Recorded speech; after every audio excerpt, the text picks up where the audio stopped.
What is going on, guys? Mirko from More Tech here, and today what I have for you guys is the review of the RoseWill RK-9300 Mechanical Gaming Keyboard from RoseWill. This variant we are looking at is going to have Cherry MX blue switches, but it does come in blue and brown switches, so keep that in mind if you're thinking about purchasing it. So guys, let's get right into the review. This is RoseWill's RK-9300 Mechanical Gaming Keyboard coming from the RoseWill Gaming lineup. Coming with blue switches as the one we have today, which will be reviewed, and also on brown switches labeled as the RK-9300BR. Released this January for $100, is this mechanical keyboard worthy of being categorized as part of the best under $100 keyboard? Let's find out today. Keyboards are the thing us gamers mash at day in and day out on a daily basis when it comes to using our PCs. It is one of the most important pieces of our setup, some might argue. Looking back to when I first bought my mechanical gaming keyboard almost 5 years ago today that I still use, it has been one of my best investments that have held up for me today. For $100, this keyboard is packing some decent features for the price. The current model we are looking at has Cherry MX blue switches, which gives tactile feedback and a loud clicky noise when typing, which we will hear later. Now, going along to this keyboard, this is something that I have not seen personally on many keyboards,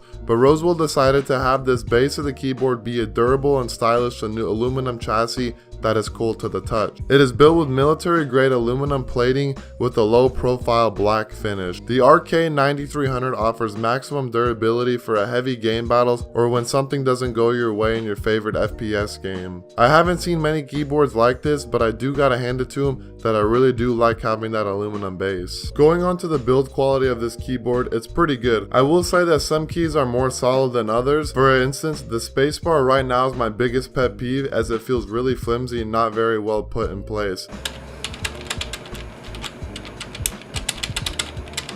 The military grade titanium is definitely nice. There's a very minimal flex to the keyboard, which is a really good thing to have when looking at build quality. Looking over to the top right, we can see there's a mini display for the caps lock, the number pad lock, scroll lock, and the Windows key lock. I, for instance, think this is a little too big and they could have placed something here instead of having this big display. A pretty common thing for most mechanical gaming keyboards and a pretty basic feature is the full N key rollover and 100% anti-ghosting. The life cycle for this keyboard is 50 million keystrokes, which is plenty of life for most people. The keycap materials are made purely from ABS and have a total travel of 4.0 millimeters. So this keyboard is a blue blacklit keyboard, not backlit switches. For lighting effects, you have 4 different options to choose from. You have a slow pulse, which is my personal favorite, full backlit, and then you can only have your WASD, up, down, left, right illuminated, and one with your full number pad illuminated. There are 4 levels of backlighting brightness with the backlighting on and off and adjustable brightness. Underneath this keyboard we have a 3-way routing channel for it. However you want your cable to be routed, RoseWill has you covered. Looking over to the top of our function keys, you see we have a wide variety of keys that will come useful to us. We have our 4 media buttons for up volume, down volume, and for mute.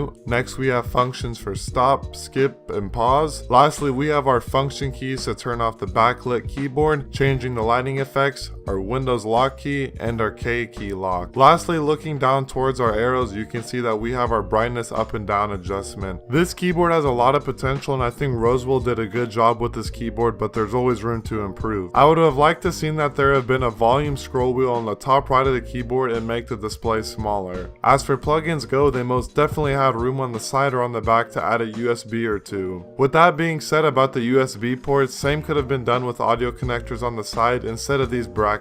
I'm not sure what they are for. Cable routing on the side? I don't know. I would assume most people would rather see an audio connector or a mic plug-in on the side. With that being said, my current keyboard came with a detachable USB which was braided. I feel like RoseWill could have added that small feature to really boost the build quality on this keyboard. As that would be a perfect world, the thick normal round cable is not that bad. The typing experience on this keyboard was really nice. All around though is a really nice pleasurable typing experience. The lighting on the keyboard was nice to see all around. For $100, I'm not surprised they didn't add a whole typical lighting suite like RoseWill does to change the LED colors or have some special fancy lighting. I will say that the biggest downfall to this keyboard is not illuminating the function keys at the top. This makes it difficult to see the feature function keys you are pressing while playing in the dark.